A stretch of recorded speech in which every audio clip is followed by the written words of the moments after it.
ईद कत्लगाह में मुकमिल हुसैन जी मौला सा हुई मुहामो मौला सा हुई मुहामो महफिल हुसैन जी ईद कत्लगाह में मुकमिल हुसैन जी ईद कत्लगाह में मुकमिल हुसैन जी मौला सा हुई मुहामो मौला सा हुई मुहामो महफिल हुसैन जी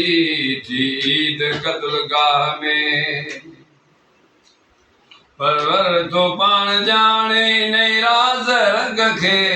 परवर तो पाण जाने नई राज रंग खे परवर तो पाण जाने इन राज रंग खे न त छा में जाल ख़लक जे कातिल हुसैन जी न त छा में जाल ख़लक जे कातिल हुसैन जी मौला सा हुई मुहामो मौला सा हुई मुहामो महफिल हुसैन जी ईद कत्लगाह में मुकमिल हुसैन जी ईद कत्लगाह में मुकमिल हुसैन जी मौला सा हुई मुहामो मौला सा हुई मुहामो महफिल हुसैन जी ईद कत्लगाह में कुर्बानी राह हक़ में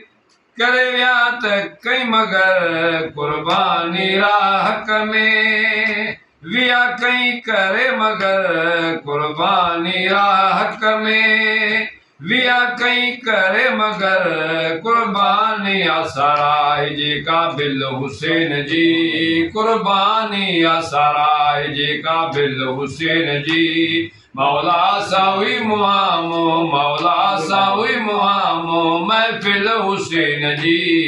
ईद कत्लगाह में मुकमिल हुसैन जी ईद कत्लगाह में मुकमिल हुसैन जी मौला सा हुई मुहामो मौला सा हुई मुहामो महफिल हुसैन जी ईद कत्लगाह में मर्दानगी दिलेरी सच्चाई जी भेट में मर्दानगी दिलेरी सच्चाई जे भेट में मर्दानगी दिलेरी भेट में मर्दानगी दिलेरी सच्चाई जे भेट में इंसाफ़ वारी अख सां ॾिसो दिल हुसैन जी इंसाफ़ वारी दिल सां ॾिसो इंसाफ़ वारी अख सां ॾिसो दिल हुसैन जी मौला सा हुई मुहामो मौला सा हुई मुहामो महफिल हुसैन जी ईद कत्लगाह में इंसानी सिर सुभानी उते थियो पधर जॾहिं इंसानी सिर सुभानी उते थियो पधर जॾहिं इंसानी सिर सुभानी उते थियो पधर जॾहिं नेज़े सिरी सुवार हुई बिस्मिल हुसैन जी नेज़े सिरी सुवार हुई बिस्मिल हुसैन जी मौला सा हुई मुहामो मौला सा हुई मुहामो महफिल हुसैन जी ईद कत्लगाह में एजाज चे गवाही आए इश्क जिया एजाज चे गवाही आए इश्क जिया एजाज चे गवाही आए इश्क जिया एजाज चे गवाही आए इश्क जिया मिलनो मथे ॾिसां थो मंज़िल हुसैन जी